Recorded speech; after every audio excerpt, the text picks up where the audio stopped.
and saying she can say she will never die of breast cancer. It plagues 1 in 8 women in this country. And my mom, because of her strength, made this decision. And I, that very day, took the same test and tested positive. My word. What was that day like for you? Actually, you write, a cascade of uncontrollable tears poured down my face as I shared the news with my family, because I guess the nurse called you and said you've tested positive for the gene. You say, after a long embrace, my dad offered those sage words that I have carried with me. What did your dad say that day?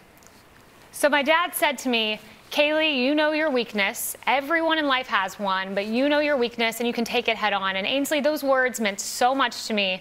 My tears immediately dissipated. And, you know, it's been a hard 10 years. It was a decision at 21 whether to remove my breast tissue then or undergo routine surveillance every 6 months, MRIs or mammograms. And I did that. I attacked it head on for 10 years, waiting and hoping that I would find a supportive husband out there.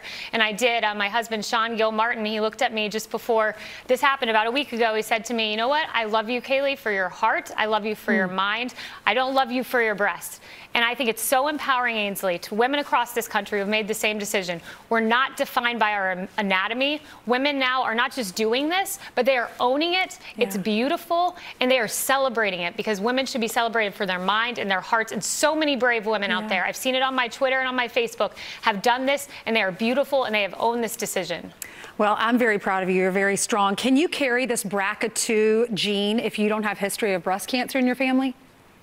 Well, you technically can. It could be passed down, but most women who do have the BRCA gene have a very strong family history. Only 1 in 400 women have the BRCA gene. You can have breast cancer and not have this gene, but it's important to talk to your doctor about it. And not every woman, by the way, chooses to have a mastectomy. Some women undergo surveillance. That's a decision they make, but it's important to spread awareness. It's important to know this blood test is out there and that you can take control of your future. And as one woman said to me last night on social media, I did this and I am going to live without the worry of breast cancer for the rest of my life. Yeah, you say on Tuesday morning I will be put to sleep and all of my breast tissue will be removed. When I wake up, I will see a new, different, irreversible version of myself, and that scares me. But I know what scares you more is breast cancer, and we want you here, Kayleigh. I'm very proud of you. Thank you for speaking out. God bless you tomorrow. Thank you, Ainsley.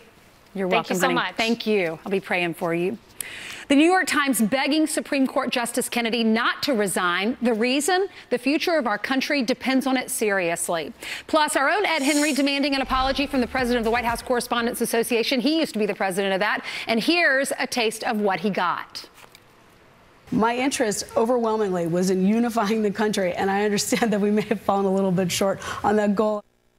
So is Ed satisfied with that answer? He's going to be live coming up.